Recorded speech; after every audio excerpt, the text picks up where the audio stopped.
First off, welcome. Thank you all for coming, and thank you for finding us in our adjusted room. It was really awesome that we had such a great response that we had to switch our rooms. So I'm glad that you all found us over here. My name is Katrina Krenz. I was just married, so I had to write down that my name was Krenz and not Nelson. I'm Katrina. I'm with REI Engineering and with Wausau Metro Strong. And to briefly introduce Wausau Metro Strong, we are an organization of community leaders, leaders from all sorts. We have law enforcement, education, business owners, banks, insurance, anything all over the community. People who felt the need after the tragic events on March 22nd to come together and to make enhancements to our community. And we developed Wausau Metro Strong, which has a mission to build a safe community for all, which is what brings us here today in sharing our education on how we can, as community members, as business owners, as just members in the area, can become more safe. Sorry, I forgot to click this line. So this is Wausau Metro Strong. We have approximately 70 members. We meet monthly, the fourth Tuesday of every month. You are welcome to join us. If you would like more information on that, please contact me or any of our other members in Wausau Metro Strong. We break off into different committees, our executive committee, the leadership of the organization. We have a business committee, which is who is putting on this event today, connecting with other business owners. A legal committee who worked to get into action Sarah's Law, if you've heard of that. It's one of our great accomplishments that we've passed Sarah's Law. There's a domestic abuse committee. They're going to be taking over these educational series coming up, and we'll tell you more information about that. But they're going to be putting on events, three-part series talking about domestic abuse, and especially domestic abuse in business. And a communication committee so that we can get the word out to everybody in the community about us.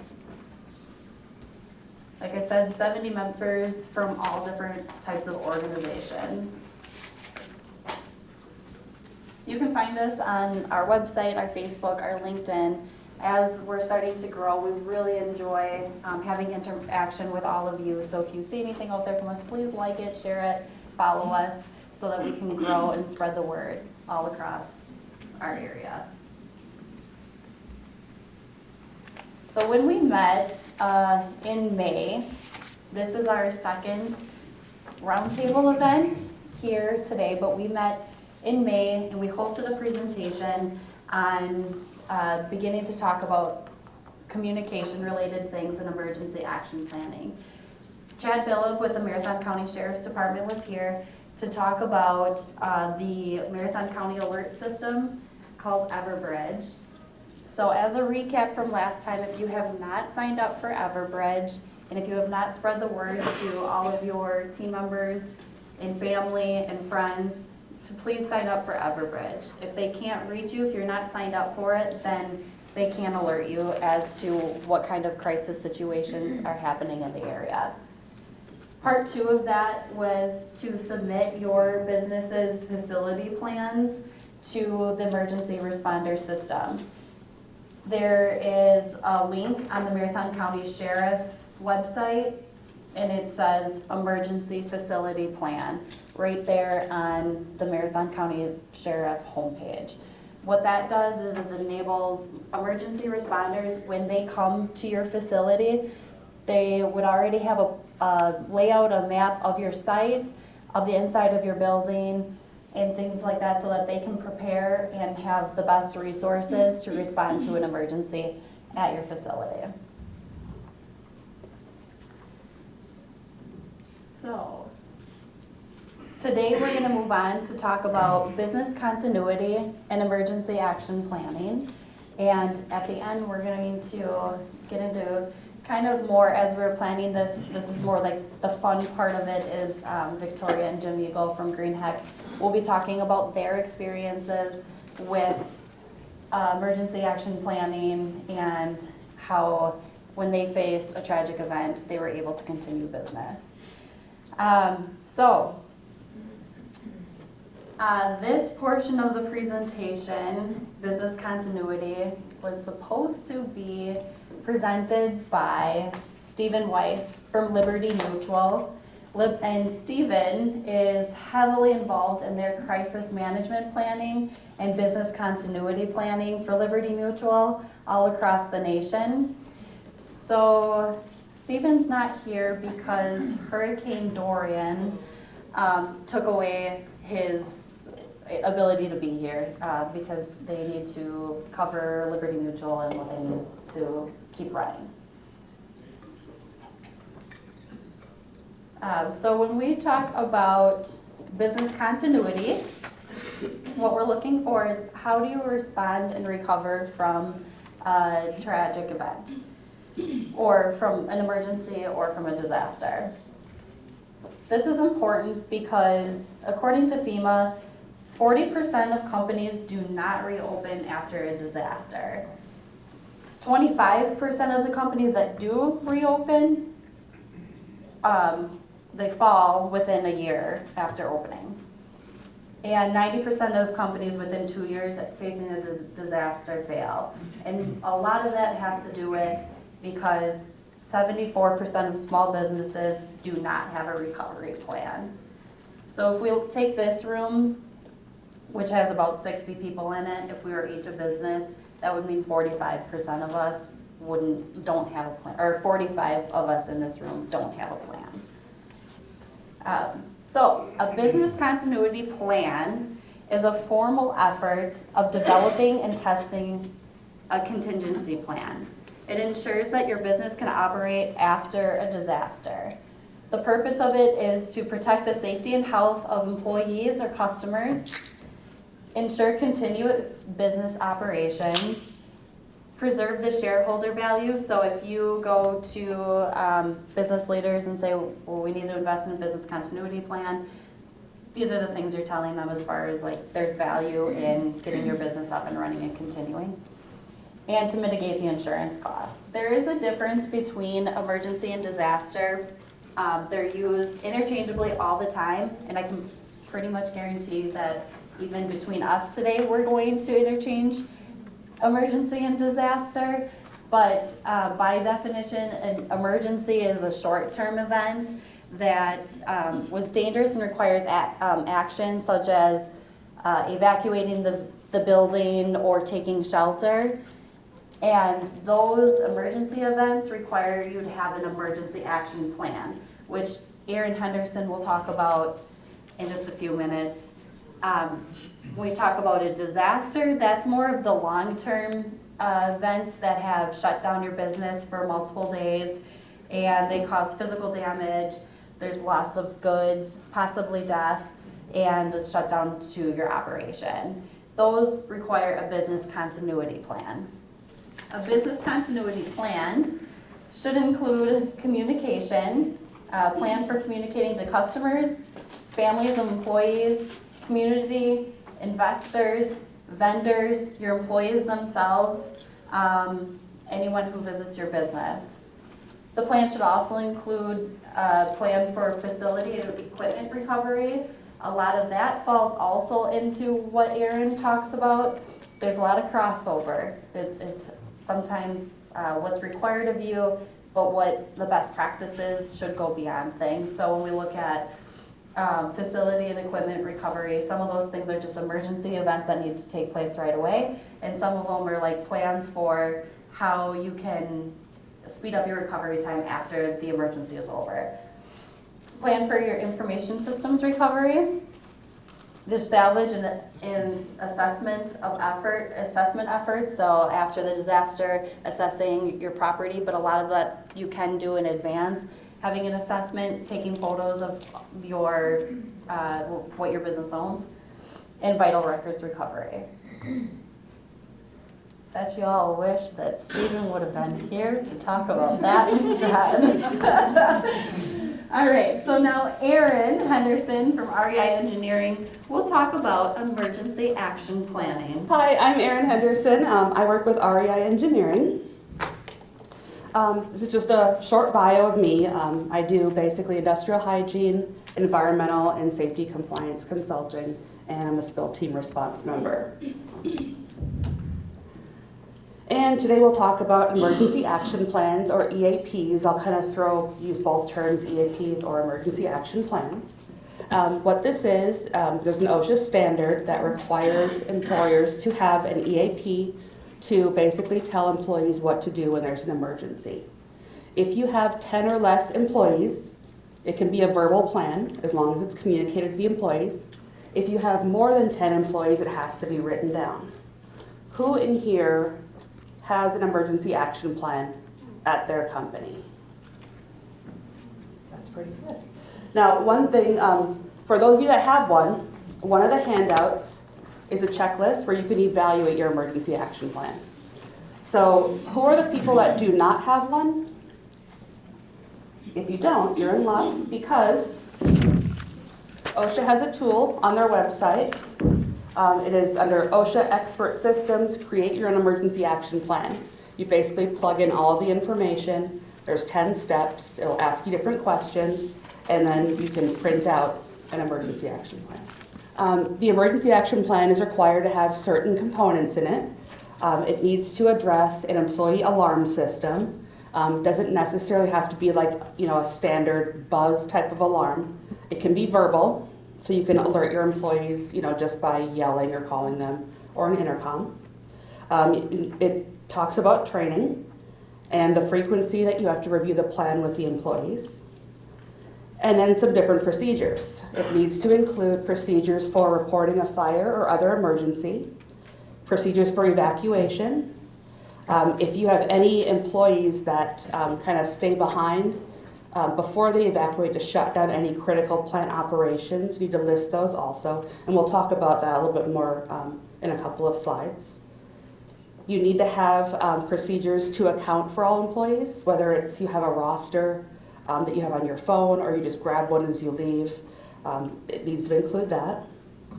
And then the procedures for any employees that are performing rescue or medical duties. So we'll go back to that critical shutdown procedures. This term generally applies more to like manufacturing or industrial facilities, but it's basically steps that you would take to prevent injury, illness, or death to employees or the public, minimize or prevent damage to the facility, reduce recovery time, and ensure the continuity of operations. So even if you don't work at an industrial facility, you don't have some kind of equipment that, before you leave, you have to shut it down, there are still things that you'd want to, do an orderly procedure on, basically, to make sure that you can get back up to business as soon as possible.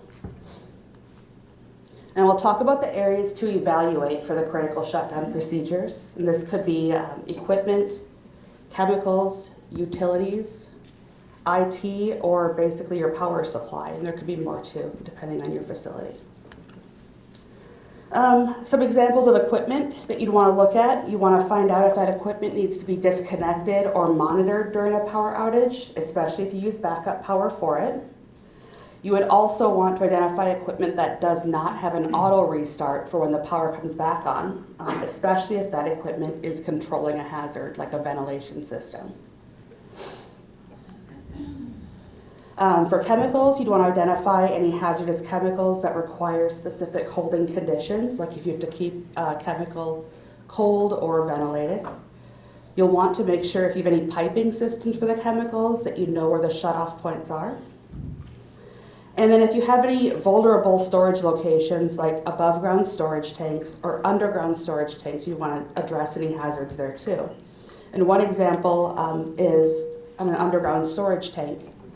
If you have a tank that's underfilled, it's not heavy enough, and you get a significant amount of rain, that tank can float up to the top and break through. And the picture shows an example of that. For your utilities, you'll want to identify and mark any utility shutoff points like water or steam. If you use any locks for those, you want to make sure that the keys are accessible. Protect vulnerable areas from damage. If you have maybe forklifts in your facility, You want to make sure that any vulnerable areas like the pipes are protected in case a forklift or other equipment would crash into them. And then also protect your utilities from temperature extremes. If you've got pipes outside, make sure that you insulate those. For IT and power supply, when it comes to IT, you want to make sure that your data is secure. Make sure that your server location is also protected from damage. And a new one that's come up recently is ransom threats, where a hacker will take your data and hold it hostage, basically. For power supply, if you have an uninterrupted power supply, meaning that when your power goes out and it automatically switches to the backup power, keep in mind that in most cases, those batteries only last a couple of hours. And a lot of people think too, your power goes out, let me go to the store and get a generator. It's really not as simple as that. It could be that you need to have like your connections checked, wiring, you might need to call an electrician to make sure that that generator is compatible. So that's something you'd want to address definitely ahead of time. So some strategies. Go throughout your facility and identify any potential hazards and try to, basically determine how an emergency could affect those. Identify procedures needed to mitigate hazards in an emergency, and develop a comprehensive emergency action plan. I did go over the minimum requirements that OSHA requires, but you want to go like above and beyond that. Address like any potential specific emergencies, and then develop detailed response procedures. You can't obviously prepare for every emergency that could happen. Just kind of be realistic. It's Wisconsin. You have to account for like hurricanes or tsunamis or major earthquakes, but we do have to prepare for emergencies that are more likely to occur here. In some of the disasters or emergencies, you may have advance notice when you know it's coming. This could be severe weather. And basically, you have a couple of options there. In one, if you have a specific hazard, you can just remove the hazard out of the path of danger. An example, if you have some chemicals that maybe you're required to keep refrigerated, move those out and put them in a more secure area that's not going to be affected by the emergency. Also consider taking warnings during watches and not just taking action during the warnings. So if there's a tornado watch or a severe thunderstorm watch, maybe limit outdoor work and try to restrict any unnecessary travel. I see this a lot when I go into companies and help them develop emergency action plans. I'll say, who's going to be responsible for X? And they'll say, oh, maintenance will take care of that. The problem is that you don't want to just rely only on your maintenance team. You want to make sure that other people know how to perform those functions too. Your maintenance person may be prevented from coming into work by severe weather. And you never want to rely on just a single person for any emergencies. That kind of creates a single savior complex, where that person has too much power and they can kind of use it to their advantage. So make sure that if you designate people to perform actions in an emergency, make sure that they have a backup, and maybe even consider having their backup have a backup. And make sure that they know that they are designated to perform these emergency action steps, and then show them how to do it. So you are required to train your employees on emergency procedures. How often should you do it? OSHA basically says when the plan is developed, when the plan changes, or when the employee's responsibilities change, which could mean that people get training once in their entire work career at that location. It's probably not sufficient. I do recommend annual training. And along with training is performing drills. The whole point of them is to make sure that employees know what to do in an emergency, and also identify any opportunities for improvement. If you have more than one shift, you have a couple of options too for scheduling these drills. You can have employees come in 30 minutes early or stay 30 minutes late, so the other shift can work on or can perform the drill. And then always request employee feedback to find out what works and what doesn't. Keep in mind that employee safety is going to be your top priority. No employee should sacrifice themselves to save the company. Companies, businesses are replaceable, but the people aren't. if you do have a company where you'll need people to stay and ride out the emergency, like during a storm, make sure that you have an effective way of communicating with them. And also they need to know basically like when do we call it quits and leave. Some common workplace emergencies that you may encounter at your facilities include fire, chemical spills, and medical emergencies. And they all have something in common. Most of them are preventable. They are caused by human actions, and they can also be prevented by human actions.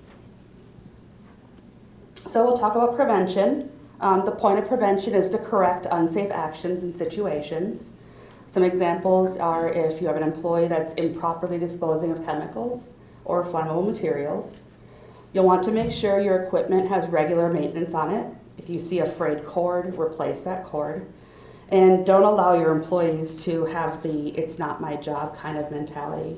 Every employee is responsible for safety, and every employee has the ability to prevent an emergency.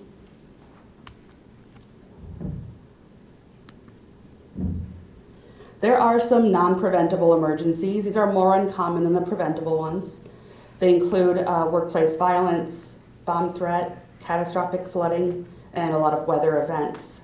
And you see the little asterisks over the first two. Those emergencies can't be prevented, but there are certain actions like increased security, employee assistance programs, or anonymous reporting that can help you to mitigate that risk.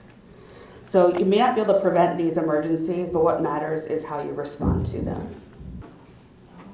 Has anybody here ever thought like our business would be over if we had a ... power outage, fire, flooding, computer failure? If you have, you don't have to raise your hands to that, but if you did ever think that, if your company's ability to continue operations and be compromised by a disaster, you really need to take the steps to mitigate the risk.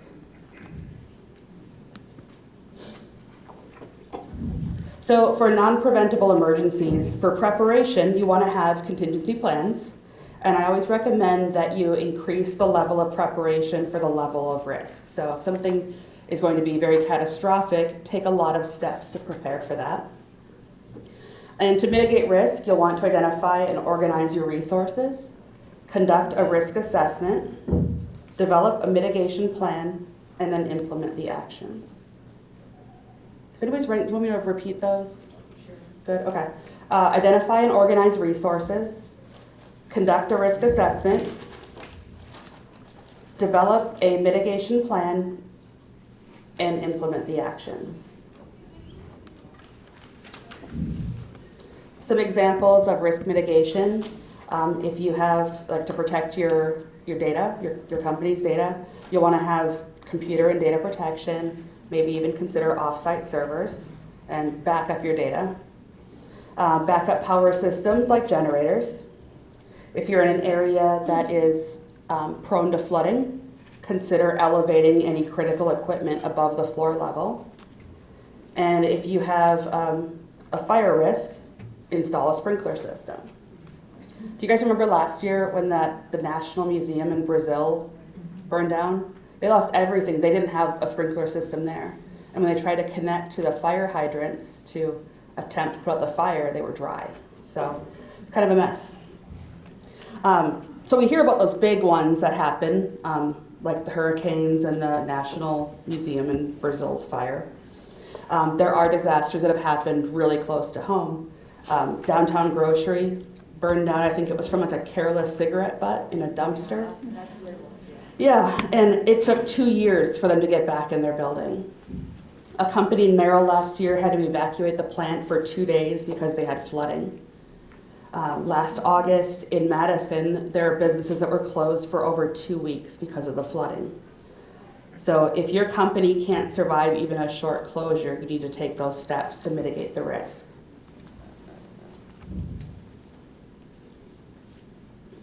So to help your workplace deal with an emergency that can't be prevented, basically falls into two things. There's response and recovery. Response is going to be the immediate actions that you need to take to protect the facility and first, the employees. That will include evacuation, first aid, emergency services. And then recovery is basically everything else after that. So when you are faced with a disaster and you have to recover after that, you want to take a couple of steps, including make sure that you keep communication open, and Katrina kind of talked about this before. Make sure that your employees know what's happening, when they can get back to work, if they can work from another place. You want to talk to your clients and customers. If you are closed down, let's say for a tornado, for a couple of weeks until you get back up, maybe make sure that your suppliers know so they stop shipping to you. And then consider media relations also, maybe do a press release or do news interviews. Consider temporary workspaces and make sure that you have information available like insurance information, employee rosters, and client lists in a location that you can access. And then if you need to, you can always contact the Small Business Association if you need any financial assistance. Some key points. Your preparation is going to be critical to your recovery and continuity of operations. We cannot look to the past for guidance for preparing for future disasters. Storms are getting more frequent and they're getting stronger. A facility in compliance with all applicable regulations can have disasters they are not prepared for.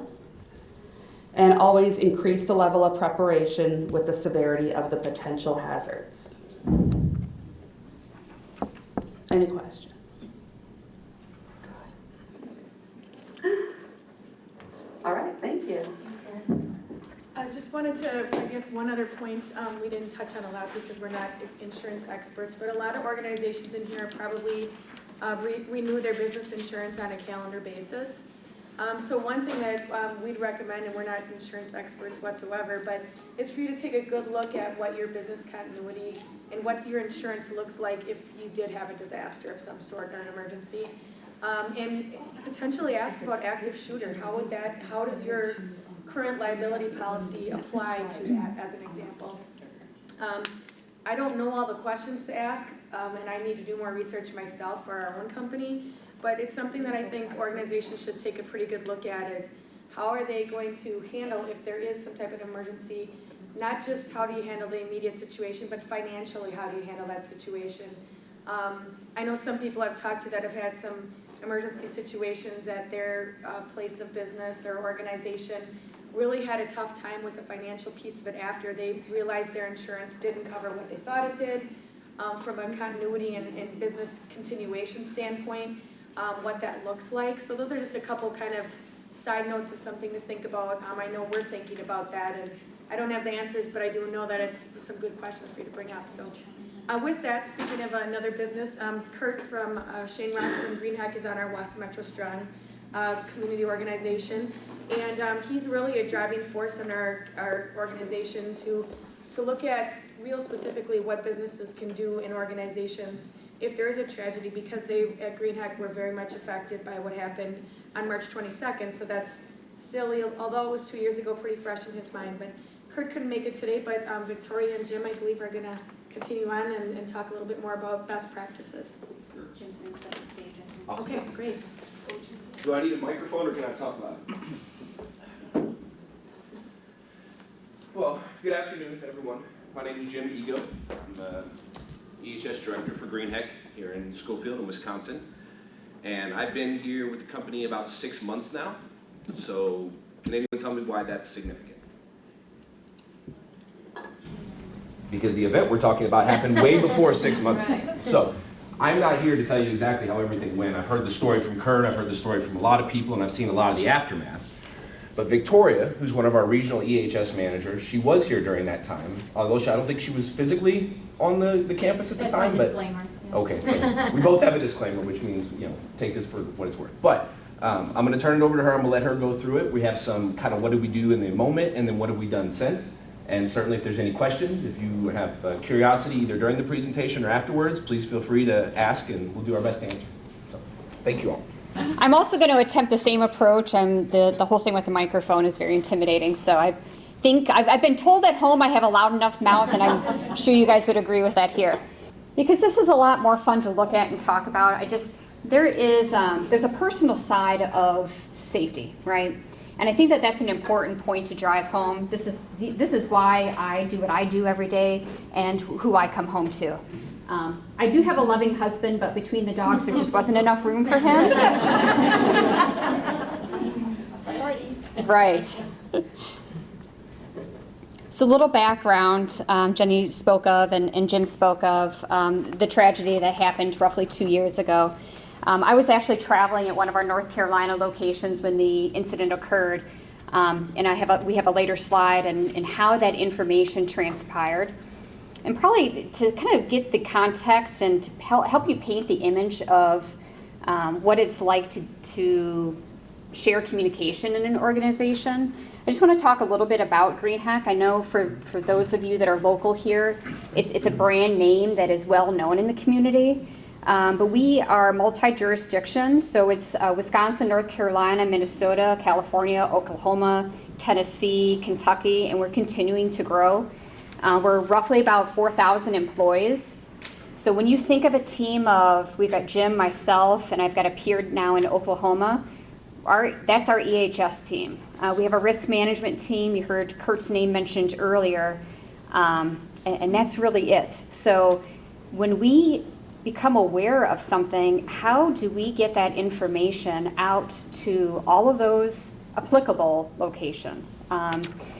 Here in the Wisconsin campus, we have over 19 buildings, and again, there's a later slide to kind of illustrate some of the challenges we had to deal with.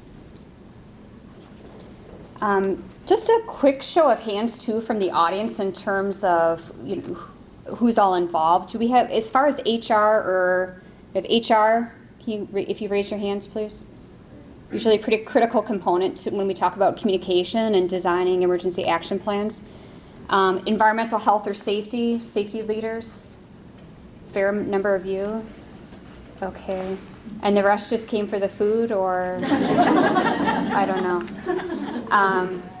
Just overall management or an interest in the topic. I'll take that.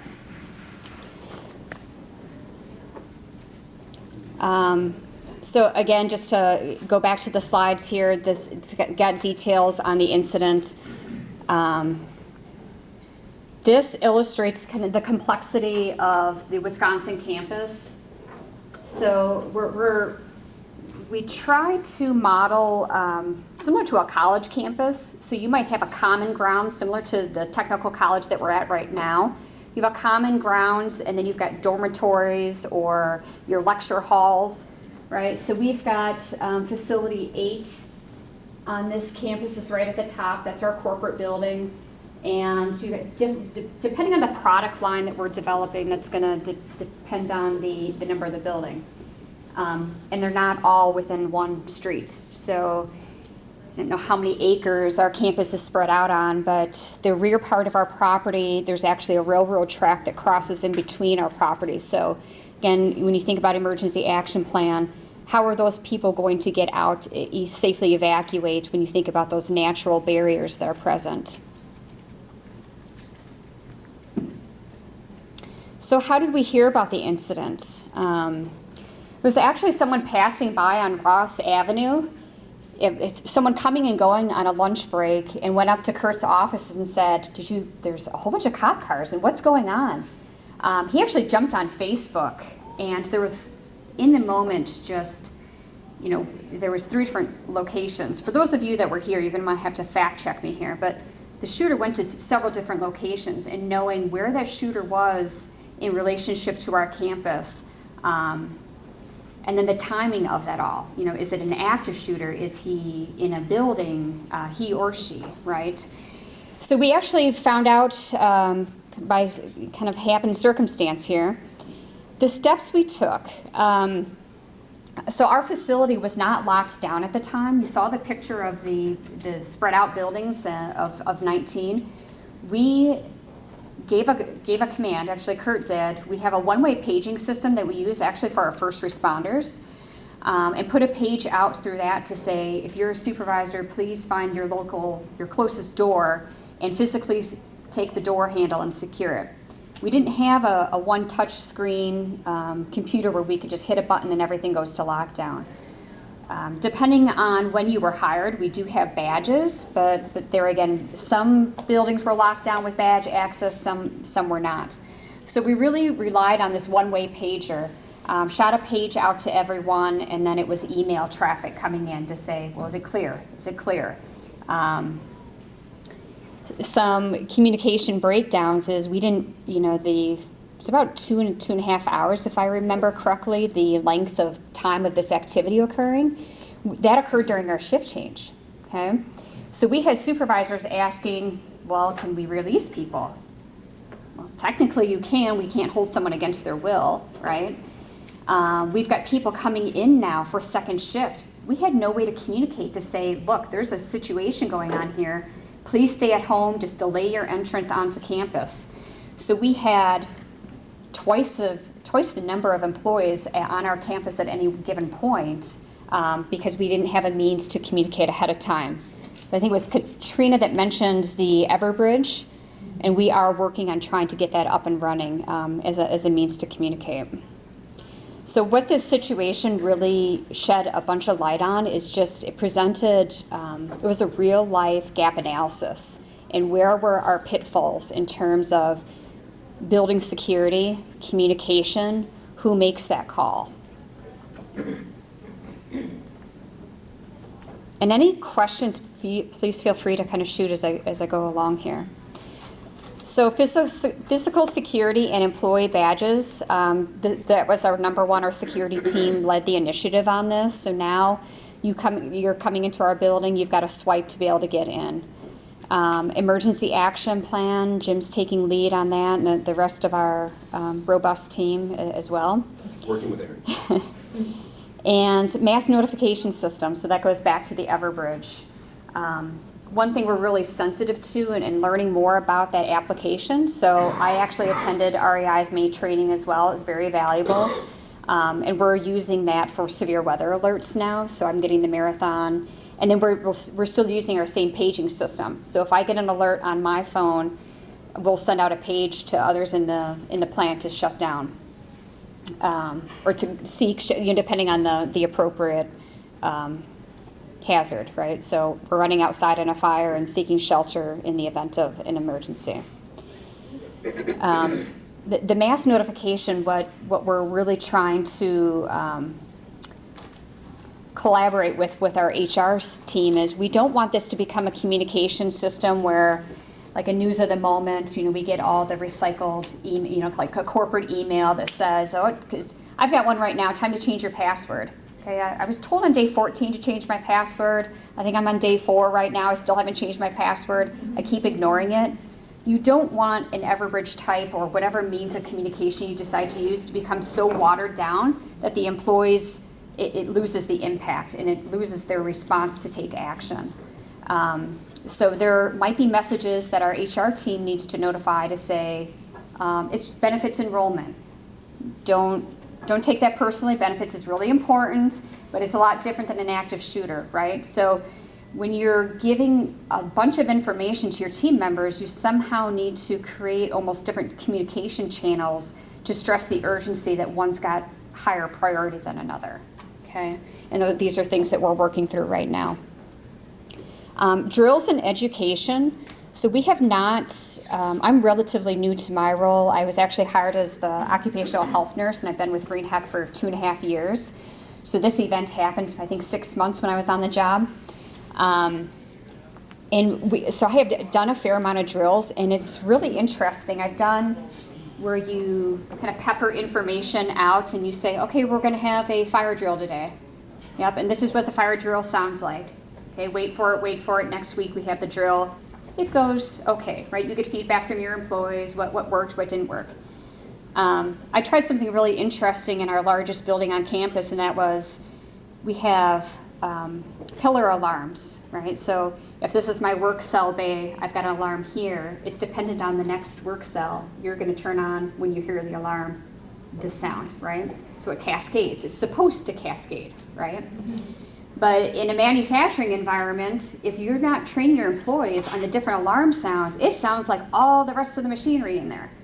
And it just happens that there's this extra sound today, and everyone was walking around kind of numb, like, well, I guess it's just a little noisier today. I don't know. It was really, really interesting, and that was a very valuable takeaway lesson for the safety team members and myself that did this in the building. So I just share that as a drill and education point is, I just cannot say enough about that hands-on training as part of the emergency action plan. So you heard Kurt's name referenced pretty frequently. This was the individual that was really instrumental to making sure our employees stayed safe, got the information timely. We did the lockdown. He also made the call in terms of when was the all clear, facilitating shift change. Just a whole host of things. So, I miss anything? Any just general questions? Yeah. So you mentioned about the shift change, and that certainly could happen in any sort of like weather-related emergency or anything else. Yeah. Have you implemented a notification system for employees for those coming in, so that if that particular emergency were to happen again at a shift change, that you would be able to do a mass notification that way? That is currently in the works. Okay. Yeah.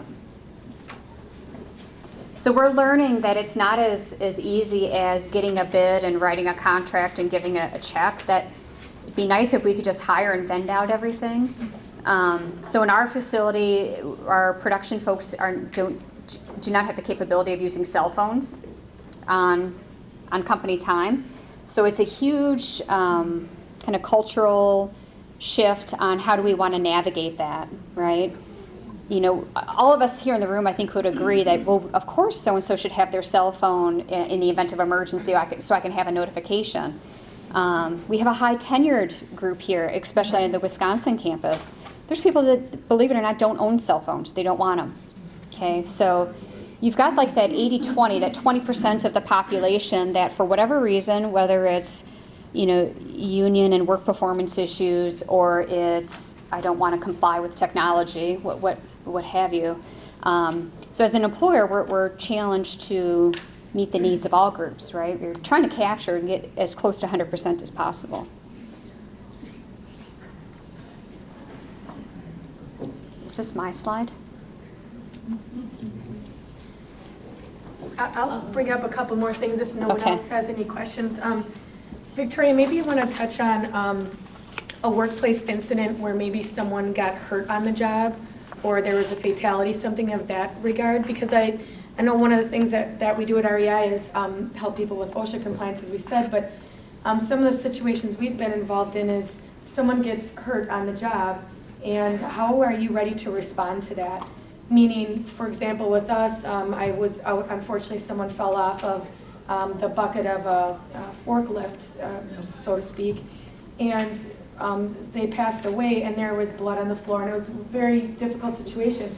But they never roped it off. I mean, but you're just in that moment at that time, so some of those kind of things too, and I don't know if you want to address that, maybe Sure. how you've handled some of that, because that's something that happens more often than the active shooter in tornadoes, but Yeah. maybe you Yeah, you bet. So I mentioned our first responder team. We have over 50 people on our Wisconsin campus, and we had a very severe incident where a pallet load of sheet metal slid off, and all the sheets came into the individual's knees and severed him. The right shoulder was also involved, so it's kind of along the same lines as what you were just sharing is, our first responders, and we drill every month in terms of crowd control. You're securing the scene, not necessarily just for that patient. The patient's first and foremost. We're going to control the bleed. Our doors are not numbered, right? It's part of the emergency action plan and reaching out to others in the community. And that's, part of our growing curve is we had a responder call 911. Well, you've got to have someone go run post. They don't know what door. We have Green Heck Drive. There's how many buildings on Green Heck Drive, and we're all brown doors. So you've got crowd control. You've got to have someone run point so you can have the EMT or the police know how to get to that individual. And it's not just the door in the right building, but if you're trying to maneuver around a shop floor, around machinery and inventory and whatnot.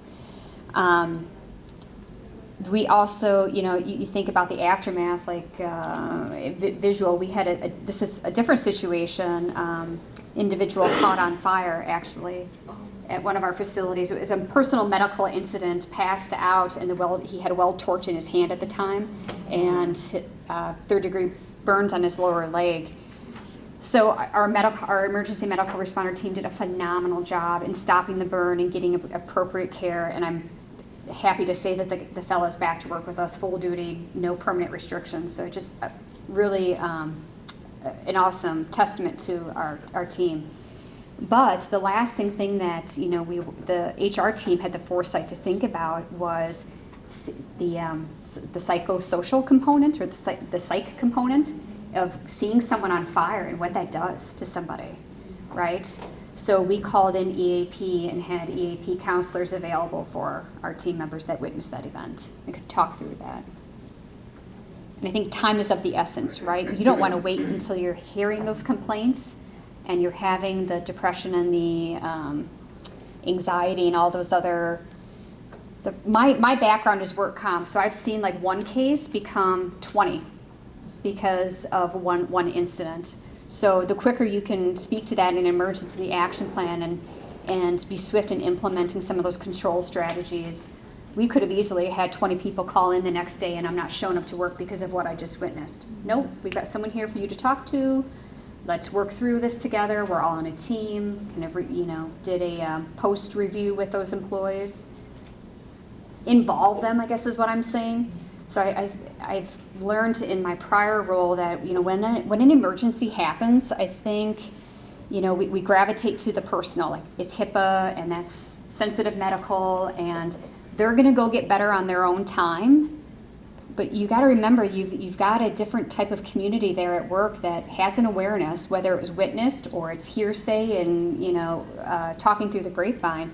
You have to address that in some way, shape, or form. I'm not saying revealing all the pertinent details, but having that recap with your employees on a high level, just lessons learned. These are our next steps as an organization if there was any room for opportunity for the employer. Just keep talking and talking. Any other questions? Nope. Anyone else want to share lessons learned from maybe an incident they may have had or witnessed to? It's not to have one other fatality, but another one of our clients outside of the Marathon County area, they had a fatality, unfortunately, at their facility, and we had never worked with them before. And they gave us a call, and one of the biggest issues they ran into was the communication. And they didn't have updated emergency contact information for that employee. They didn't have access immediately to HR files. So when they were trying to contact like next of kin and things like that, this person happened to be a younger gentleman, lived with his parents, but people weren't sure where he lived, and he had not updated his contact information because he had just recently moved back in with his parents. So that can be something pretty problematic as well when you're thinking of how do you respond to emergencies. Something as simple as keeping your emergency contact information updated is important. And then during an emergency, how do you gain access to that? It's not like HR is working 24 hours a day usually in multi-shift manufacturing as an example. And how do you attain that information in a real timely manner as you're trying to mitigate the situation? So that's just another thought I know one of our clients ran into. So anyone have any other questions for Erin on emergency action plans? Yeah. I can speak to that early in my career at a company that I worked at in central Wisconsin too, is we had a fatality. And the funny thing is at that time I was appointed the EHS person. So I have the radio on and I'm getting ready for work. This is 5 o'clock in the morning and the fatality had happened during the night. That's when I heard about the fatality.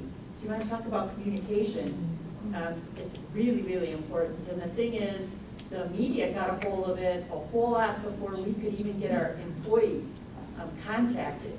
And so that was a big lesson learned as well. Communication, being able to get that stuff out timely, and then also using the EAP. I couldn't stress that enough either, is we had to bring those EAP people in because we messed up a whole group of people just by them finding out something on a radio versus being told by their employer, so. Yeah, that's a really good point, and one of the things that we see sometimes employers have is they have an incident report form, but sometimes that report form is really just clunky and hard to, is it accessible mobile, is it accessible on tablets, things like that. So just that getting people in the habit of reporting injuries, I think that all obviously kind of stacks up to fall into emergency planning and communication and things like that, so that's a good point. Anyone else have anything else they want, a war story? Yeah. Just one thing to share. Victoria brought up, and it was just brought up again about EAP. During our active shooter exercises at 2 different locations that I've done it at, we've brought EAP in chaplain services and stuff like that, and it's a good thing because I've had 2 people. One had been in an active shooter incident prior, and it brought up all that, and another person it brought up a lot of emotion, and it was good to have that there because when you're going through an active shooter exercise, if you're doing it in a realistic manner, that can have a very huge effect on people. So Sure. That's one of the things that we won't do without. When you did your training, your active shooter training, did you give people a long notice or that? Yes. I know there's different. Okay. Everybody that's come to our active shooters knows they're coming to that training, but we do them as realistic as possible. We use a blank pistol and everything to go right through the reality of it. And so that's why the effects are a lot more than just going through and pretending and saying, I have a gun and stuff like that. Right. It's actually seeing the gun going off. There's a plethora of active shooter trainings out there. I know the Wausau Police Department is doing a series of them right now. We plan in the future as part of Wausau Metro Strong to do some trainings as well, but there's a lot of different resources for that, some online, some that are much more realistic. But if you do want a law enforcement to come to your facility, they can come to Marathon County Sheriff's Department if you're outside of the city of Wausau. We'll come at no cost and give training to your group, so that's something to consider. One other thing that I guess I would just say when I listened to Kurt give his recap of what happened on March 22nd and then what happened probably about 6 months ago, Kurt actually gave me a call as we were understanding more about emergency notifications. And Kurt's like, hey, I have a quick question for you. Same kind of thing, I kind of found out through the grapevine that there may be an active shooter at one of the local healthcare facilities. I don't know if it's verified, I don't know what to do, I don't want to let one of our shifts go if there is an active shooter within a couple of miles of our facility. So it was another example of how he and I talked about how do you work through that. And one of the big things is, although not all production people or people might have a cell phone, you're still blanketing quite a few more people by signing up for that Wausau Marathon County emergency alert system. And when you brought up, Victoria, the point of, sometimes it's like crying wolf, you keep getting if you go sign up and hopefully you do the Marathon County emergency notification system, be sure you click on the ones that you really want to know about. If you don't, I hate to say that, but you can be as finite as warnings, watches, and things like that of severe weather. And I know I signed up for a lot of those at the beginning and I went back and rescinded because I didn't want to know, I'll find that out in a different way. I wanted that notification for me to be about something that's a crisis in our community, so that if I'm at, Triggs at the grocery store and I see that there's within a mile radius of Trigg on lockdown, I'm going to see that because the emergency notification system through Everbridge, through Marathon County, they also can geo-fence areas. So they can put specific notifications for specific geographical areas, which I think is really important for not only you and your family, but your employees to all know that that's something that you can do there. So that's huge, in my opinion. The other thing I'll reiterate one more time is if you can give your facility plan, if you can update that all electronically onto the Marathon County website as well. That way when first responders pull up to your facility, they don't have to guess. They have the facility map. Obviously prior to that it's creating your facility map, which takes some time, making sure that rooms are numbered, some of those types of things, which seem really simple, but we're just a small business. We didn't have our rooms numbered. Why, other than for IT purposes. So now but it would be important because our building is still large enough that a first responder wouldn't know where to go if they came in. They wouldn't know, and it's kind of a maze. You think about cubicles and things like that. Chad Bild from the Marathon County Sheriff's Department uses the example of the potential active shooter a couple years ago at Marathon County at the healthcare center. And he said they had to grab an employee to go around with them and show them the way. He's like, there was no way we knew where to go. And there was different reports coming in of where this potential active shooter was. And so he's like, I don't want to bring, and nor do you want to go yourself or send another team member employee with law enforcement to say, sorry, someone's gonna have to go with them to go through the building. Not a situation I would think anybody would want to be in here. So that's just, the notifications and the more communication. The other thing that I've really learned, just to babble on a couple more minutes, is the relationship with law enforcement. I did not realize the extent of which they can be really your partner. I knew that they were a partner to us, but I didn't realize the extent of it. So as an example, one more recap, Chad Billups says, if you're letting a person go, and this person is explosive personality, is showing signs of violence, has threatened in any way, he's like, call me. Call, even if you have to call 911, which, we don't want to block up 911, but generally speaking, I'd rather every call say, we're letting him go at noon today. He's like, I'll have a squad there at noon, I guarantee it, to just drive around. And that way, if something happens, we already have a heads up.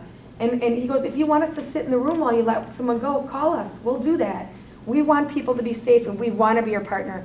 And I was like, and I think most of the people I talked to were like, seriously, I'm going to call the sheriff's department and I'm going to let someone go? I don't want to bother them. That's, like the Wisconsin nice guy mentality that we all have.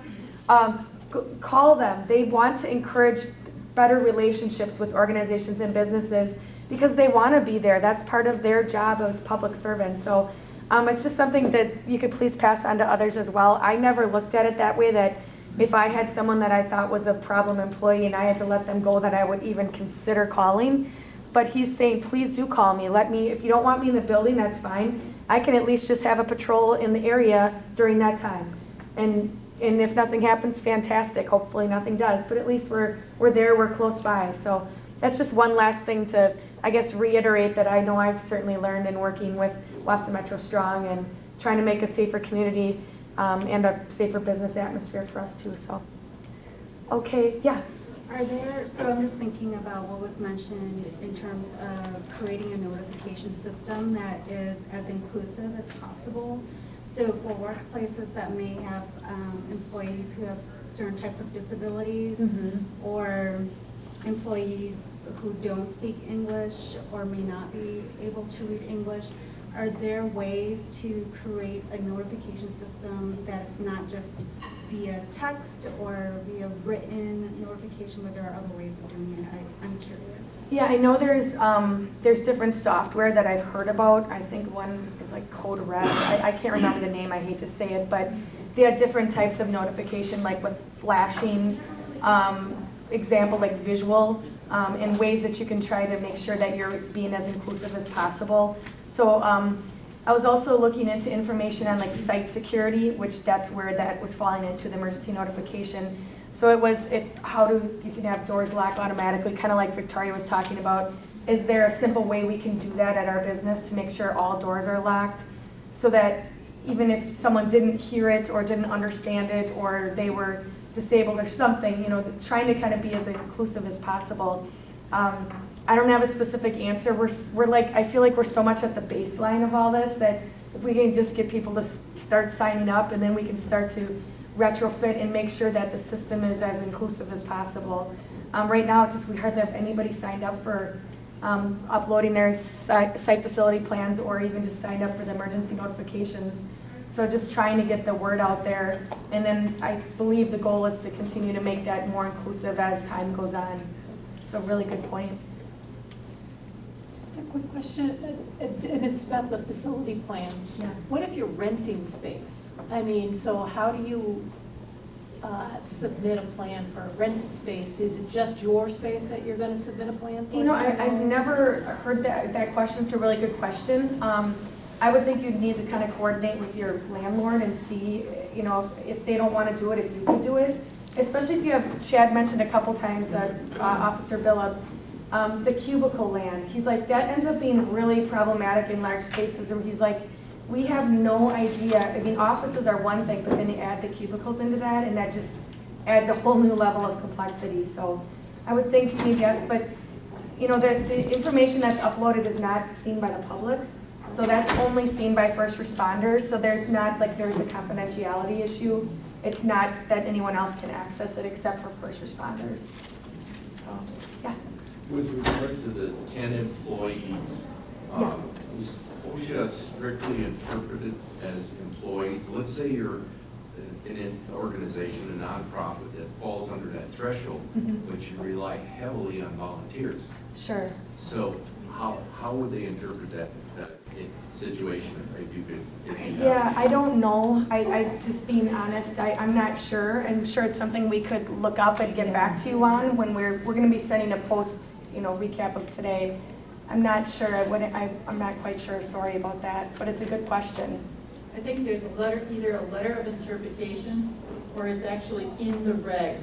It explains when you have part-time workers, temporary workers, and seasonal workers. But you have to read it, and I can't remember if it falls under a letter of interpretation or if it's actually in the reg. Sure. It's in one of the two. Okay. I know that OSHA does enforce if you've got temporary workers or if you have seasonal, you have contract employees. Those are still considered part of your employment when it comes to OSHA and compliance. Similar question, Jenny. If you have 10 employees, but only 6 work in one office and 4 in another, do you still have to have it written? Yes, I do believe so. It's about your payroll because it's the same way like work comp is recorded based on your payroll. So then it falls into the same realm. Yeah. Okay, Katrina, want to wrap it up? Sure.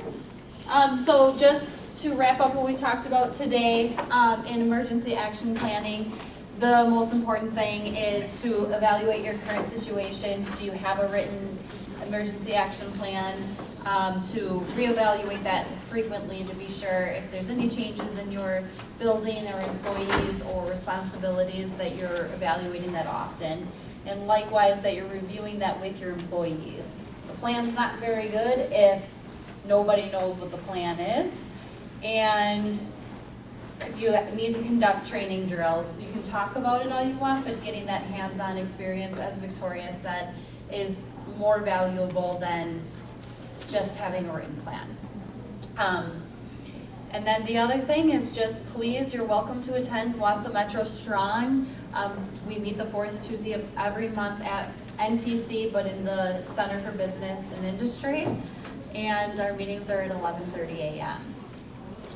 Taking a little bit of and we've been doing these business series, we're going to take a little bit, still involving business, but we're going to be talking about domestic violence.